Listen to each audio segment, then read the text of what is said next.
सो आज के इस लेक्चर में हम डिस्कस करेंगे 2.8 operations on divergent sequences. Okay, so देखो इसके अंदर भी थ्योरम्स ही थ्योरम्स है, पूरा चैप्टर थ्योरम से भरा पड़ा हुआ है।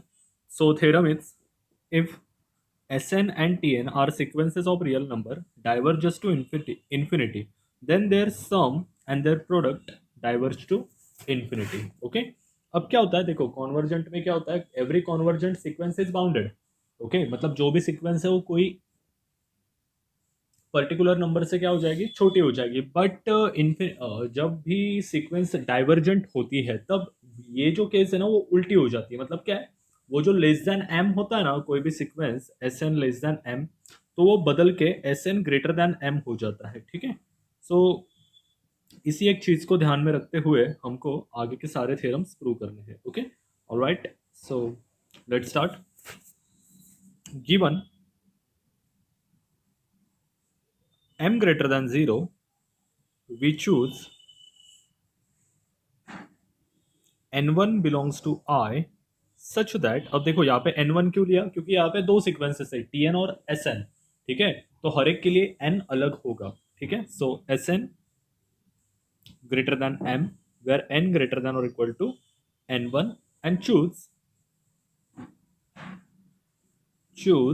n2 belongs to I such that tn greater than 1। अब हमने क्या किया, यहाँ पे एक वैल्यू ले ली n की मतलब जो यहाँ पे m लिया है, तो यहाँ पे हमने 1 ले लिया कि वो 1 से बड़ी है, n ग्रेटर देन और equal to n2। Okay, so take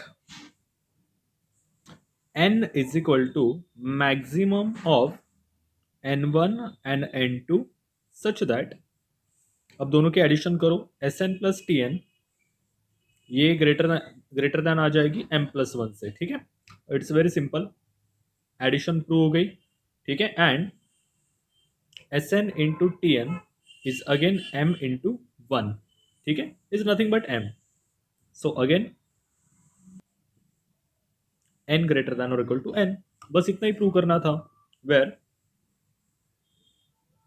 m is arbitrary positive number.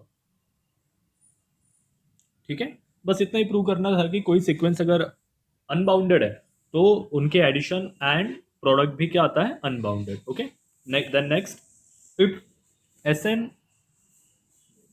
Sn diverges to infinity है और Tn बाउंडेड है, तो उनके एडिशन क्या होगी, डाइवर्ज टू इंफिनिटी। मतलब क्या, combination of divergent and bounded sequence is divergent. याद रखना, ये तुमको कहाँ पे काम आएगा, जब आप एमएससी की एंट्रांस दोगे ना, तब जाके ये ऐसे छोटे छोटे थ्योरम्स काम आते हैं कि आपको वहां पे दो सीक्वेंसेस दी जाती है एंड पूछा जाता है कि रिजल्टेंट सीक्वेंस कहाँ पे जाएगी। ठीक है, सो सपोज करो एक ऐसी दे दी सीक्वेंस, लेट से -1 एंड एक दे दी 1/n। ठीक है, तो वो बोलेंगे -1 प्लस 1/n, ये सीक्वेंस डाइवर्जेंट होगी, कॉन्वर्जेंट होगी, या कहाँ पे डाइवर्जेंट होगी, या क्या होगा, मतलब इस तरह से पूछा जाता है। सो ये छोटे छोटे थ्योरम्स वहां पे काम आते हैं। ठीक है, अब देखना है हमें कि क्या होता है। पहली बात, given that given q greater than 0 such that, कि ये जो tn सीक्वेंस है वो क्या है, बाउंडेड है।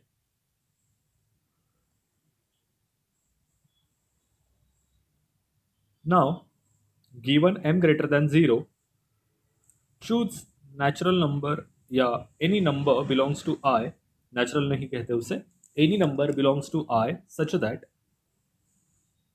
Sn जो है वो डाइवर्जेंट है। हम सपोज करते हैं कि वो m प्लस क्यू से बड़ी है। ठीक है, सो n ग्रेटर देन और इक्वल टू n, देयरफॉर इनकी अगर मैं एडिशन करूं तो क्या आ जाएगा, देखो which is greater then this.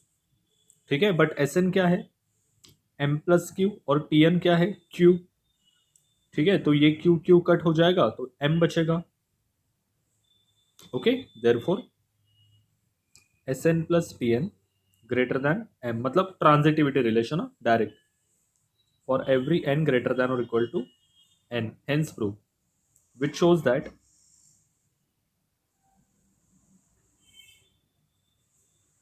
Sn plus Pn tends to infinite as N tends to infinite, याद रखना।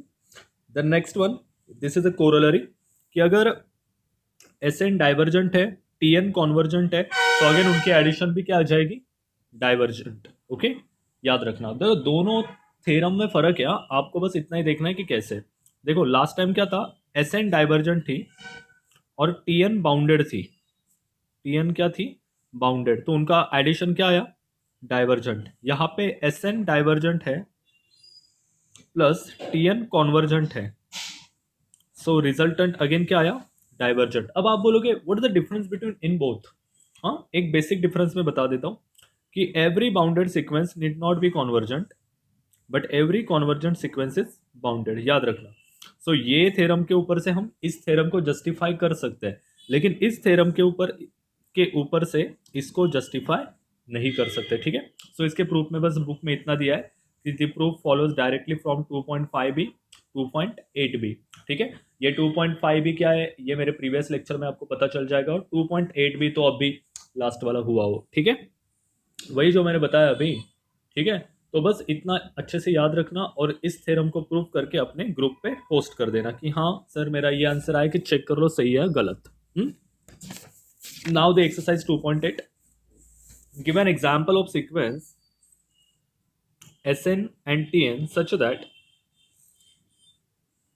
Sn tends to positive infinite, Tn tends to minus infinite, but अगर दोनों के एडिशन की जाए तो वो पॉजिटिव इनफाइनाइट को टेंड्स करता है।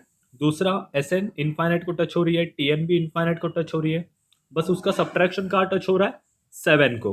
Okay, then next one, suppose that Sn is a divergent sequence, prove that C into Sn is again divergent, वो भी हो जाएगा।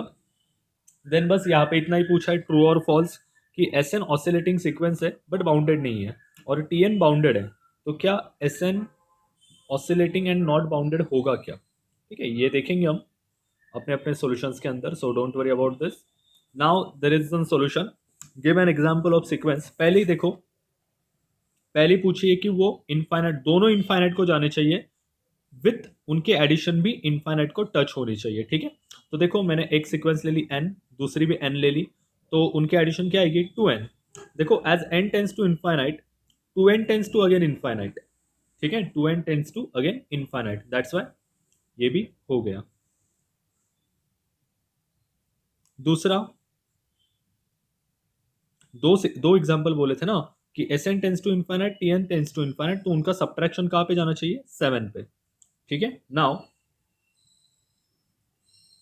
यहाँ पे देखो, मैंने एक n+7 ले ली और n ले लिया, ठीक है, तो n+7 उनके एडिशन क्या हो जाएगी, 2n+7, ठीक है। सो एडिशन भी गोज टू इनफाइनाइट। अब उन्होंने क्या पूछा है, सब्ट्रैक्शन पूछा है, सो सब्ट्रैक्शन कर लो। तो n+7 माइनस n, देखो n cut, so it's a constant sequence, it goes to 7। अगर यहाँ पे ऐसा पूछा होता टेंड्स टू 8, तो आप क्या लेते हैं, n+8। अगर टेंड्स टू 10, n+10, ठीक है, इस तरह से। सो एक second, this is the solution for the given question. Now the next, suppose that Sn divergent sequence है, prove that C into Sn is a divergent, मतलब C कोई भी रियल नंबर होगा, अगर कोई डाइवर्जेंट सीक्वेंस है उसको किसी नंबर से मल्टीप्लाई किया जाए, स्टिल वो स्टिल डाइवर्जेंट होती है, ठीक है। अब यहाँ पे 3 पॉसिबिलिटी है। Case 1, here we are considering the case that the sequence is diverged to infinite, that is limit Sn tends to infinite. Now as the sequence is divergent to infinite, then it cannot be bounded, and hence there would exist m belongs to R such that m greater than 0 where Sn greater than or equal to m। मतलब देखो जो divergent sequence होती है वो bounded नहीं होती, क्यों, क्योंकि every convergent sequence is bounded, okay, where n belongs to I and n greater than 0 such that C into mod Sn greater than or equal to C into m। मतलब क्या किया, इसी के अंदर हमने C को दोनों साइड मल्टीप्लाई कर लिया। सो ये जो C इंटू एम है ना, इसको मैं कह देता हूं m डैश, ठीक है। तो क्या हो जाएगा कि C into Sn is greater than और equal to m dash. But m क्या है, positive real number, so that again sequence is unbounded and diverge to plus infinite. Okay, case 2, here we consider that the case is diverge to minus infinite and which can be solved similarly as the above example. मतलब क्या, देखो Sn जो है वो minus infinite की तरफ जा रही है, अब C की वैल्यू क्या हो जाएगी, नेगेटिव। ओके, C की वैल्यू क्या हो जाएगी, नेगेटिव। हमने क्या ली, C की वैल्यू वहां पे पॉजिटिव, तो यहाँ पे हो जाएगी नेगेटिव। बस इतना ही लिखना है, ठीक है। Similarly we can show that, इतना ही। Then the third case, this is the case where the sequence is divergent because it is oscillating but may or may not be bounded। मतलब क्या है, every oscillating sequence is divergent, okay, but वो bounded होगी भी या नहीं भी होगी। मतलब क्या है, देखो अगर मैंने वहां पे लिख दिया -1 ये तो बाउंडेड हो जाएगी ना, -1 और 1 के बीच में रहती है। लेकिन अगर मैंने ऐसे सीक्वेंस ले ली -4 -6 8 9 10 देन अगेन -6 -8, तो ये देखो ये माइनस इन्फाइनाइट की तरफ भी जा रही है और प्लस इन्फाइनाइट की तरफ जा रही है, और ये अनबाउंडेड है। दैट्स वाई हम कह नहीं सकते कि वो जो ऑसिलेटिंग सीक्वेंस होगी वो बाउंडेड है या अनबाउंडेड है। Okay, so as we have already shown the case of unbounded sequence in case 1, we will consider a bounded oscillating sequence। हमने पहले ही अनबाउंडेड सीक्वेंस के बारे में कह चुके in case 1, so now we consider bounded oscillating sequence। as the sequence is oscillating it will not be monotonic, and for the index n1 n2 n3 such that n1 less than n2 n2 less than n3 it will be the case that जो भी, मतलब देखो ये थोड़ी increasing sequence type है, ठीक है। सो Sn1 less than Sn2 Sn2 less than Sn3। Okay, now